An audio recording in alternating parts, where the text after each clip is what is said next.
Hey nerds, this is 6 birds in a trench coat. Let's get to it.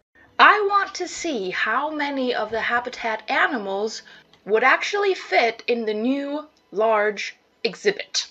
20 by 12 by 8 meters. I looked through every single species in the Zoopedia, and I checked a couple of different things. Number 1, what is the minimum group size? Number 2, how much space that number of animals need. Now a glass box habitat is 240. And if we build a bunch of ramps, we can fit a lot of animals in here. This is part 1 of my spreadsheet. And as you can see, the prairie dog and the meerkat need very little space, even though we have to have 2 of them. Slightly less space is needed by both the pangolin and the fennec fox, simply because one animal can live alone and be perfectly happy. If you decide to have 2 of them, of course they're going to need a bit more space. And of course if they start breeding, they are going to need more space than that. But considering the size of the animals, I should be able to do that pretty easily. Slightly more space per animal is needed by the Arctic fox, but even with 2 animals, it looks doable. And despite the 2 adults and maximum number of babies number being red, I am pretty sure I will also be able to breed Arctic foxes in a glass box. Now the binturong cannot live alone, but 2 binturongs only need the same amount of space as 1 Arctic fox. And if they start having babies, they need less space than 2 Arctic foxes without the babies. So that should be eminently doable. The number 1 animal, though, when it comes to having the lowest space need possible, is the koala. Now, part of the reason for this is that I'm not counting climbing space because I have 8 meters to the ceiling, so that is not going to be a problem.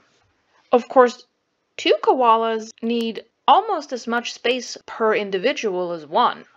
And if they start breeding, suddenly they go from the lowest space need to the highest space need on the green list.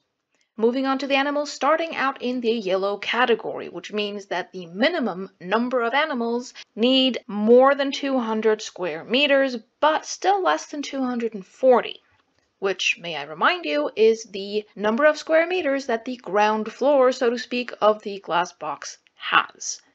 First up, we have both of the giant tortoises. They need the same space for 1 and for 2. And when it comes to breeding, there is practically no difference. Next up is the black and white ruffed lemur. You have to have 2 of them, but even if they have as many babies as they can, we're still in the yellow.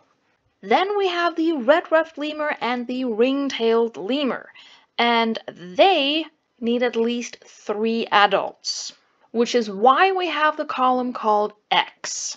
This is where I put down the space requirement if it doesn't fit in any of the other boxes. Next up is the red panda. Not a big surprise that we can fit this guy in there, and since it is small, we can make many layers and probably even have them breeding. Now the last animal on the yellow list definitely surprised me, and I think you might feel the same way, because that's the bongo, which is very large compared to anything else on the list. The next color category is orange, starting out with the capuchin monkey. Now, why would this little guy be in the orange category when all the lemurs are in the yellow? Because he's super social and you need 6 of them. And 6 little capuchins need 266 square meters. Next up, 2 surprises, the babirusa and the warthog. 290 square meters for 1 animal of each. Of course, if you want 2 of them, things start looking slightly more challenging. And if they start breeding, I'm gonna have to bring out the architect. Next on the list, another antelope. Needs quite a bit more space than the bongo. And this is actually the first one where I'm thinking, I'm not sure I can do it. Simply because I don't know how steep of a slope the Nyala is capable of walking up. Next up, we have the first swimming animal on the list, the dwarf caiman, and the platypus. Now, The way I got these numbers, since both of these animals need both land and water, is by adding those numbers up. Dwarf caiman needs 182 square meters of land for one individual and 79 square meters of water. The platypus needs 180 land and 90 water, and the water includes 45 square meters of deep diving. That is where it's going to get tricky, because the box doesn't just have a ceiling, it also has a bottom, and I'm not going to break that bottom. So the platypus is going to have to climb up before it can swim down. On to the red list, and no, we are not talking extinction risk. We are talking space need. First up, the small clawed otter. You need at least 2, and they need quite a bit of space. The reason this one is going to be super challenging is, again, it needs deep water. And it also needs a lot more land to go with it. Next up, we have the aardvark and the badger. Same pretty high space requirement, and I'm not sure how good they are at ramps. Needing a little bit less space for peafowl, because that is the minimum number. And in this case, I am definitely starting out with not breeding them, because once you do, you got a bird apocalypse on your hands. With a total surface area need of 375, the Nile monitor is next. One individual monitor needs 300 square meters of land and 74 square meters of water surface, but has no deep dive need.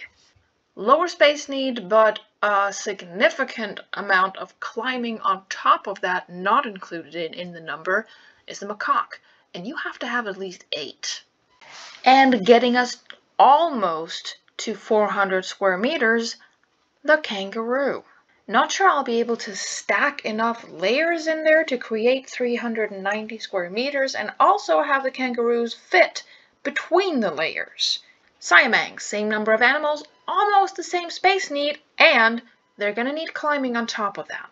Right at the ceiling of the red category, 1 cassowary. And finally, the African penguin.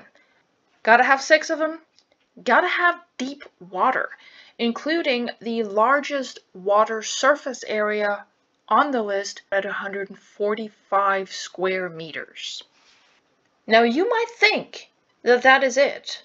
You might think that the red category is the last category I have, but you would be wrong. We had a green category up to 200 square meters space need, yellow category up to 240, orange category up to 300, red category up to 400, and the black category, also known as what the flipping heck. Now these animals will only go in boxes if I can fit a majority of the red ones in there. So I'm gonna ask myself, do I feel lucky? Do I? Do I think I'll be able to fit 4 cranes in a box? Or 2 mountain ibex goats? I mean, these guys at least can climb. Or what about a tapir? Or rounding off the list with the highest space requirement of any animal that I have the audacity to consider sticking in a box, the clouded leopard. And this is only because they can climb. Bye.